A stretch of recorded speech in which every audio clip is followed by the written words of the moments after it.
하나님 말씀 보겠습니다. 하나님 말씀 요한복음 13장 33절에서 35절의 말씀입니다. 우리 한 절씩 교독할게요. 제가 먼저 33절 봉독하겠습니다. 사랑하는 사람들아, 내가 아직 잠시 동안은 너희와 함께 있겠다. 그러나 너희가 나를 찾을 것이다. 내가 일찍이 유대 사람들에게 내가 가는 곳에 너희는 올 수 없다고 말한 것과 같이 지금 나는 너희에게도 말하여 둔다.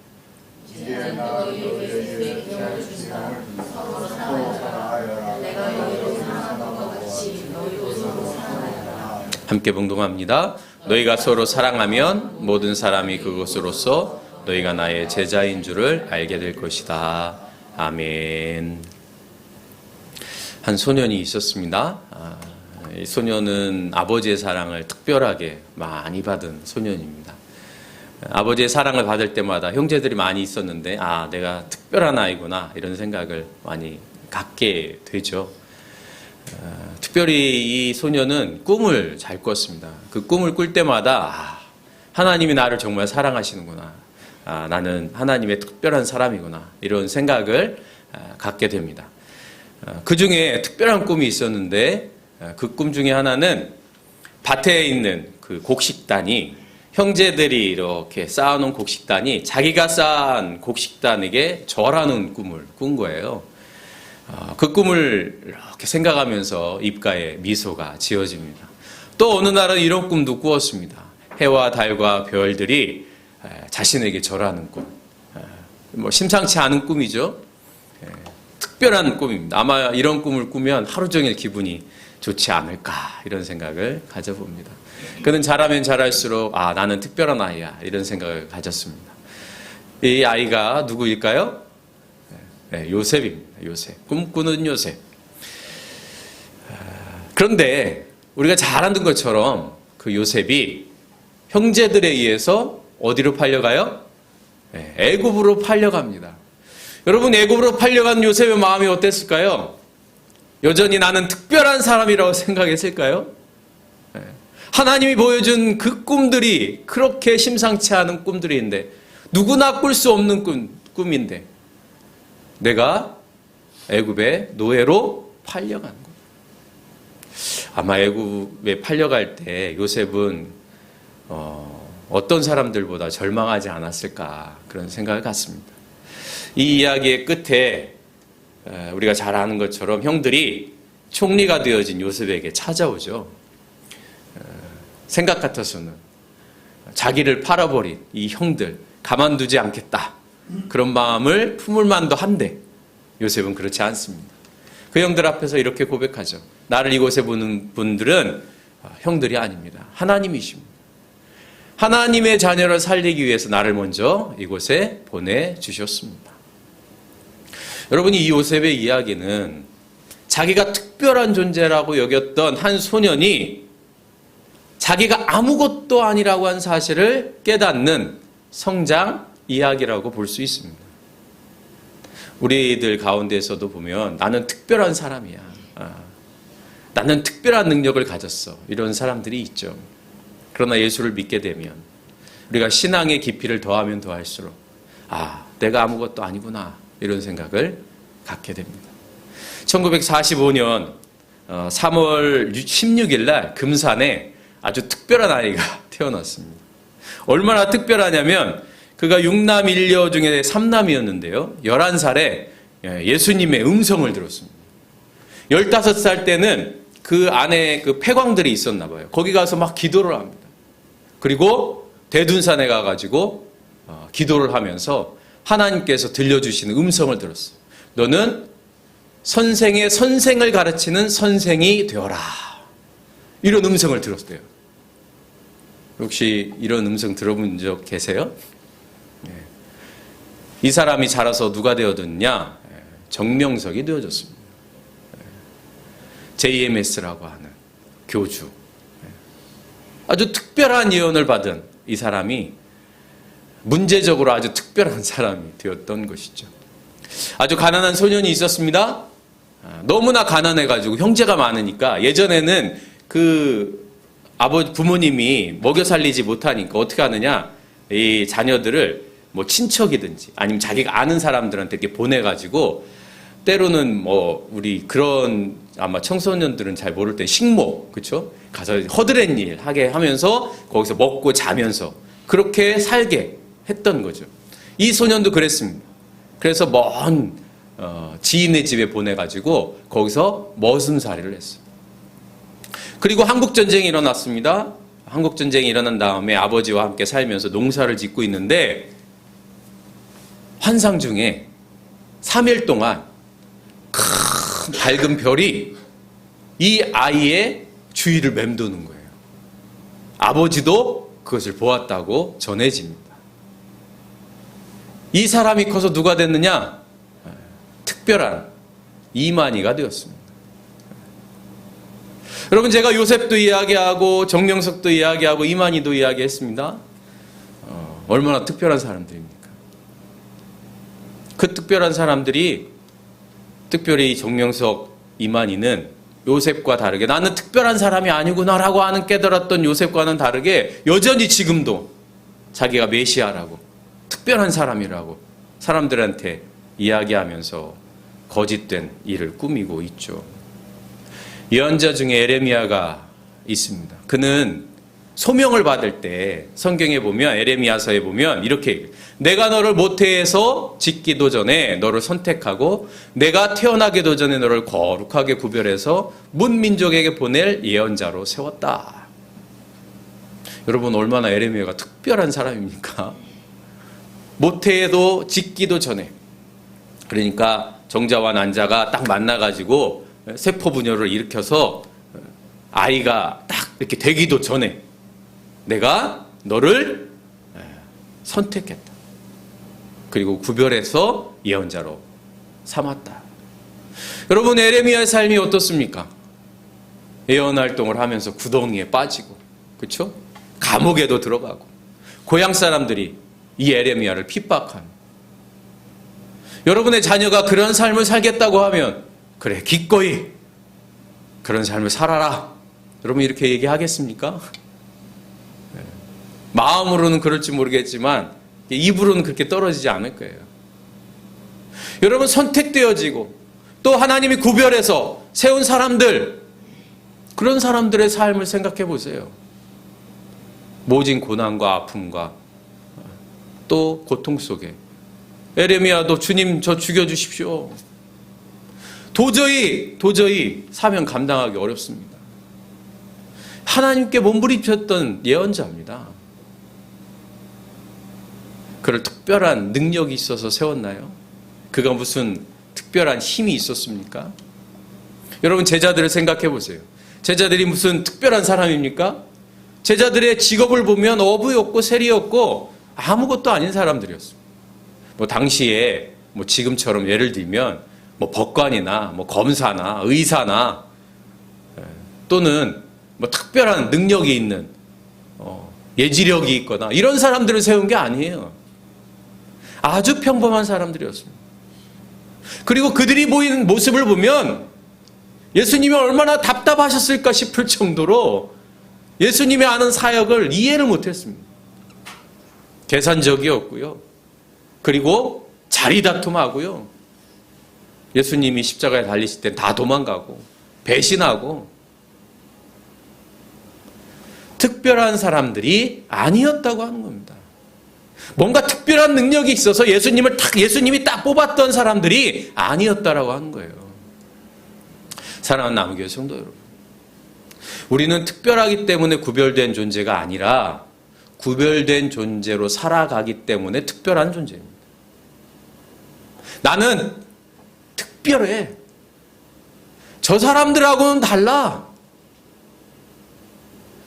여러분, 많은 크리스찬들이 우리는 하나님의 특별한 사람이라고 생각합니다. 물론 특별한 사람이 있죠. 하나님께서 세우셨으니까요. 하나님께서 신앙의 길로 인도해 주셨다고 우리는 믿으니까요. 그러나 그 특별함이 다른 사람보다 특별하다라고 생각하는 순간 배타적인, 그리고 다른 사람을 배제하는 잘못된 신앙으로 갈 수 있습니다. 여러분, 이 땅에 특별하지 않은 생명들이 있습니까? 다 다 자기만의 삶에 특별함이 있는 거예요. 우리 어목자 권사님 특별한 사람입니다. 우리는 다 특별한 사람들이에요. 그러나 신앙의 길은 우리가 구별된 사람으로 살아가기를 원하는 거죠. 내가 특별한 사람이라고 생각하는 순간 우리는 잘못된 신앙의 길로 갑니다. 여러분, 히브리 사람들을 생각해 보세요. 하나님께서 그들을 노예의 삶에서 이끌어내셨죠. 그들이 무슨 특별한 사람이었습니까? 아니에요. 그럼에도 불구하고 하나님께서는 그들을 택하셔서 그들을 하나님의 백성으로 삼아주셨습니다. 요한계시록에 보면 14만 4천 명에 대한 이야기를 합니다. 여러분, 신천지에서는 이 14만 4천 명에 들어야 된다고 얼마나 이야기를 하는지, 그러면서 기준을 딱 정하죠. 전도 몇 명 해야 되고, 헌금 얼마 해야 되고, 봉사 얼마 해야 되고. 여러분, 이 14만 4천 명이 특별한 사람들입니까? 여러분, 이 14만 4천 명이 특별하다고 이야기를 하면서 종교적 노예로 만드는 거예요. 이 14만 4천 명에 들기 위해서 신천지 사람들이 얼마나 애를 쓰는지 모릅니다. 얼마나 열정적인지 모릅니다. 전도하려고, 헌금 많이 내려고 얼마나 애를 쓰는지 모릅니다. 여러분, 종교적으로 착취하는 겁니다. 노예로 만드는 거예요.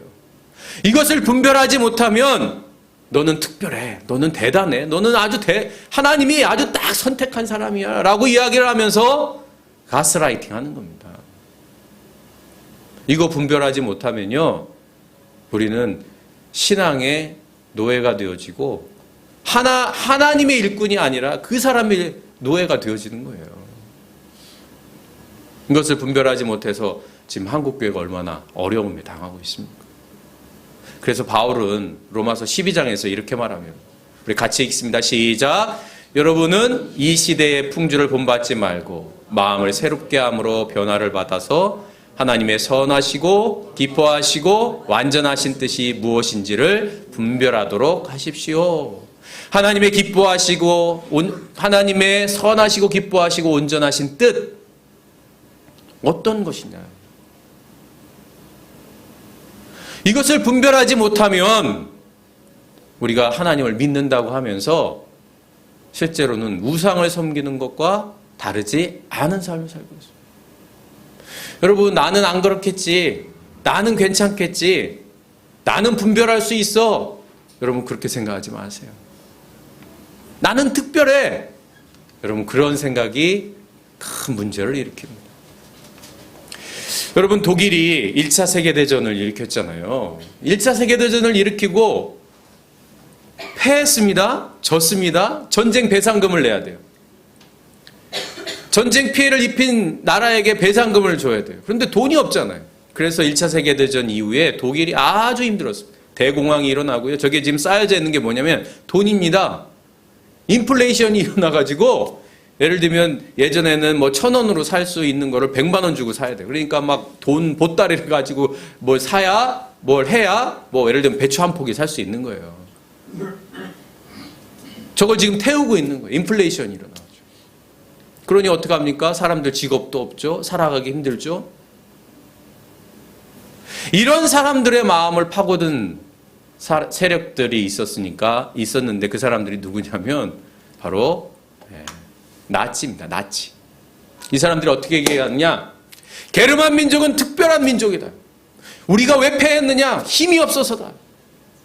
그러면서 막 군사적으로 힘을 키웁니다. 우리 게르만 민족은 특별한 민족이기 때문에 피가 섞이면 안 된다. 순혈주의. 그래서 어떻게 해요? 유대인들, 사회주의자들, 이런 사람들을 잡아서 감옥에 놓고 때로는 죽이기도 합니다. 게르만 민족의 위대성을 이야기하면서 사람들의 마음을 사로잡은 사람이 있었으니 그 사람이 누구냐? 히틀러입니다. 그래서 독일이 파시즘이 일어나기 시작한 것이죠. 파시즘은 전체주의면서 독재예요. 그런데 여기에 민족주의가 결합합니다. 그리고 인종주의도 결합합니다. 오늘날 우리의 마음속에 이스라엘 민족들이 노예였음에도 불구하고 하나님이 택하셔서 하나님이 우리를 불러주셨다. 이 선민의식이잖아요. 우리는 특별한 민족이야. 그래서 어떻게 합니까? 이방인들, 피가 섞인 사마리아 사람들, 같은 민족인데에도 불구하고 그들을 핍박하고 때로는 그들을 혐오한 말들 합니다. 그들과는 밥도 먹지 말아야 돼. 그들과 함께 있는 것 자체가 죄야. 이러한 생각에 가득하면 배제 언어들을 하게 되어지는 거예요. 혐오의 말들을 내뿜는 거예요. 폭력의 말들로 가득 차 있는 거죠. 사랑하는 남교회 성도 여러분, 하나님의 선하시고 기뻐하시고 온전하신 뜻이 무엇일까?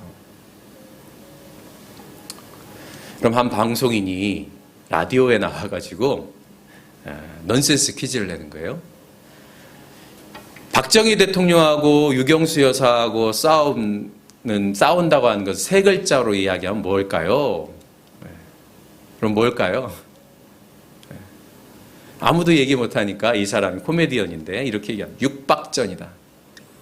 말이 되죠? 유경수 여사하고 박정희 대통령은 싸웠으니까 부부싸움을 했으니까 육박전이다. 이 사람이 전유성이라고 하는 코미디언입니다. 어떻게 됐을까요? 3개월 동안 방송을 못했습니다. 이런 게 전체주의고 독재고 파시즘인 거예요. 나와 다르고 또 내 가치와 다르다는 이유로 그의 자유를 구속하고 때로는 폭력으로 맞서는 것이죠. 그 어느 때보다도 우리는 하나님의 선하시고 기뻐하시고 온전하신 뜻을 분별해야 합니다. 그런데 오늘 예수님이 말씀하시는 그를 아주 세 글자로 말합니다. 뭐냐? 새 계명이다.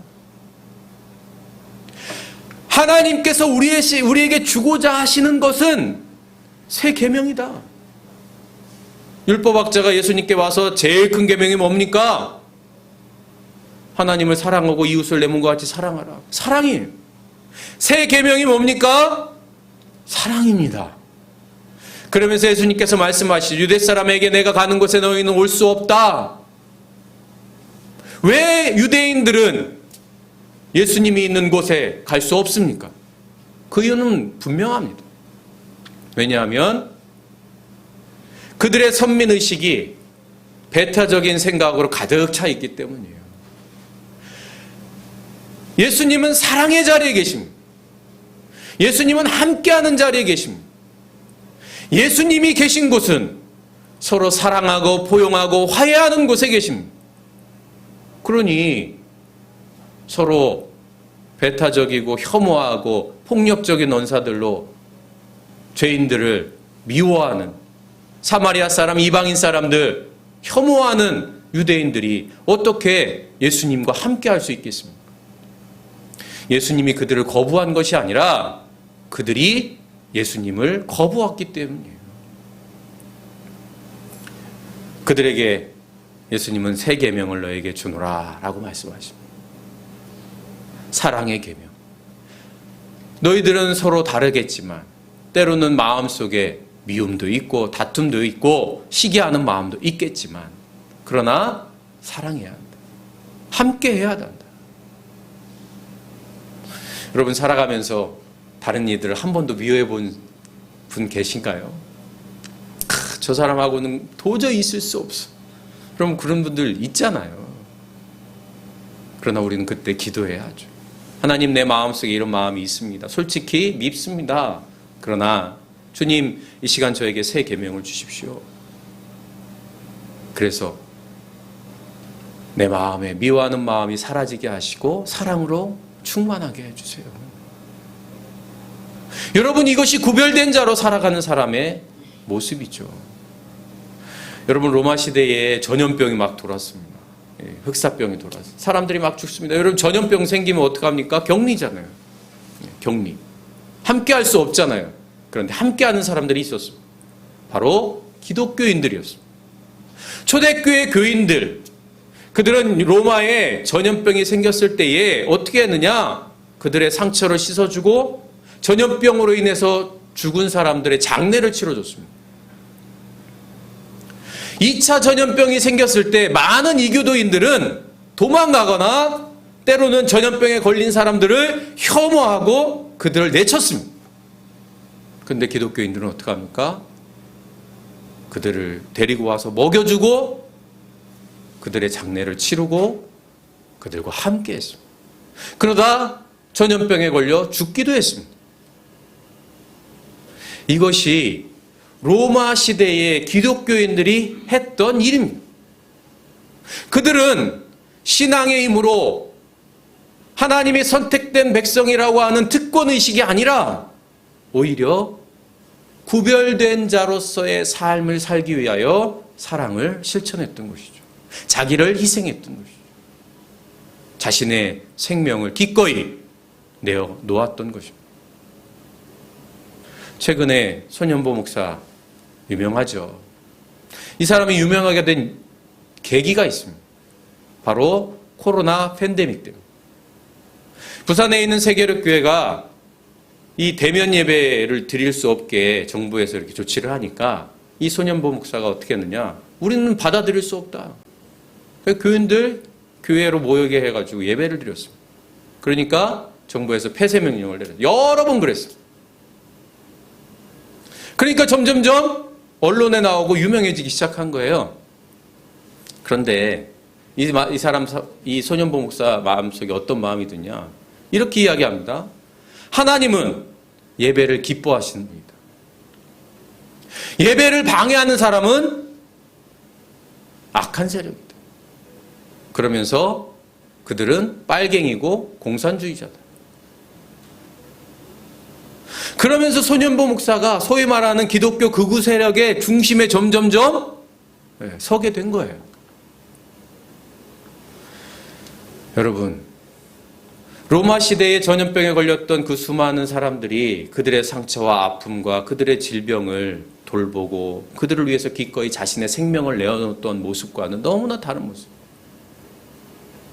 배타적이고 혐오하고 폭력적인 언사들로 사람들을 갈라치게 하는 이러한 사람들, 이러한 교회의 모습 참으로 안타깝고 부끄러운 일입니다. 오히려 사회를 더 힘들게 공동체를 무너뜨리는 일에 앞장서고 있는 것 같아요. 예수님 말씀하십니다. 너희가 서로 사랑하면 모든 사람이 그것으로서 너희가 나의 제자인 것을 알게 될 것이다. 내가 예수님의 제자입니다. 나는 예수님의 제자 특별한 사람입니다. 그렇게 해서 사람들이 우리를 인식한다는 게 아니에요. 우리는 그저 사랑하는 겁니다. 섬기는 겁니다. 그러면 세상 사람들이 저 사람들이 예수님의 제자이구나 그렇게 말한다는 거예요. 우리 스스로 나는 크리스찬입니다. 그렇게 사람들에게 뭔가 특별하게 주지시키고 이야기하고 주장해서 사람들이 저 사람은 크리스찬이래, 저 사람은 제자래, 하는 예수님 제자래, 이런 게 아니라는 거예요. 교회 공동체가, 믿음의 공동체가, 사랑의 공동체가 그렇게 살다 보면 사람들이 정말 예수님의 제자들은 저렇구나. 로마 시대의 초대 교회 기독교인들이 그러한 삶을 통해서 교인들이 늘고 결국 로마의 종교가 되어진 것처럼 오늘 우리 하나님의 자녀로 구별된 삶을 살아갈 때에 우리는 예수님의 제자로, 예수님의 백성으로, 거룩한 자녀로 이 땅에 서게 되어질 줄로 믿습니다. 그때 이 땅에 하나님의 나라가 임하고요. 그때 사람들은 교회를 보면서 정말 좋은 공동체다. 교회 때문에, 교회 공동체 때문에 이 나라가 그래도 이렇게 잘 가고 있구나. 나도 다녀봐야지. 나도 저 믿음 가져야지. 우리 자녀들 보내고 힘들고 어려울 때 교회를 찾아오지 않겠습니까? 때로는 사회에서 소외되어지고 아무도 받아들여주지 않는 그런 사람들이 교회를 찾지 않겠습니까? 우리 한국교회를 위해서 여러분 기도 많이 하실 수 있기를 바라요. 그래서 교회가 정말 사랑의 공동체로 품어주고 안아주고 위로하는 그런 믿음의 공동체로 설 수 있기를, 그리고 저와 여러분이 그런 구별된 존재로 살아갈 수 있기를 간절히 기도하는 한 주간 되실 수 있기를 바랍니다.